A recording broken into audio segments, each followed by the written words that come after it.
The University of Tennessee had a good last year, didn't they? They really had a good year. So they went 11-2. Director Collin got to see multiple games in person from field level. And also, they got the NCAA investigation behind them. So what does 2023 have in store? Lots of people are hoping that 2022 was sort of an aberration, a flash in the pan, if you will. And the reason sounds a little something like this. We already have to deal with Bama and Georgia in this conference. It looks like LSU is very quickly about to reestablish themselves. We cannot have Tennessee to deal with as well. But you may have Tennessee to deal with. They had the best record last year they've had since 2001. Y2K was not too far in the rearview mirror the last time Tennessee won 11 games.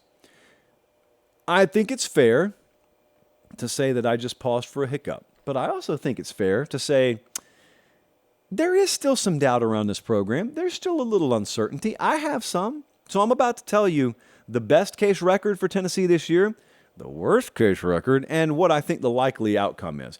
So best case for Tennessee this year, I think, is 11-1. I don't think it's that hard in theory to see how this would go. So Joe Milton, in the best case, just explodes. And if he explodes, then all those wide receivers pan out. Dante Thornton, remember, he transferred in from Oregon. And so Squirrel White's there. In this scenario, he just bursts onto the national scene. Brew McCoy's there. Ramil Keaton. Like, they have a 3 or 4-headed monster in the receiver room. They're good. Also, I think they need to split the games against Bama in Tuscaloosa, and then they get Georgia in Neyland Stadium late in the year. And they also need to show legit separation from Tier 2 and Tier 3. So Tennessee, to go 11-1, they need to be up there with Georgia or Bama or replace one of them in any given year. That's what they need to do. They can't be amongst, they can't be amongst LSU and Texas A&M or Auburn or whoever ends up making Tier 2 and Tier 3 this year. There needs to be separation. That's how they go 11-1. But in the worst case, Colin, I want you to keep punching the show, but plug your ears in there. The worst case for Tennessee this year, I think, is 7-5. And in theory, this one's also easy. It's just the exact opposite of what I said. This is the scenario a lot of people are hoping for outside of Knoxville, and that is Joe Milton is not Hendon Hooker. And that is, it wasn't a system thing last year as much as it was a really good player thing. And so, with Jalen Hyatt gone, you can't fill that void like you thought you could. With Hendon Hooker gone, you can't fill that void like you thought you could. Maybe the wide receiver room's just down a notch. Maybe defense doesn't improve any. Maybe defensive line is too thin. Maybe that defensive back room is still a liability. Maybe the offensive line battles that we've been talking about throughout fall camp, maybe they just yield an average result. Maybe we find out it was just a battle of a bunch of fairly good to kind of good.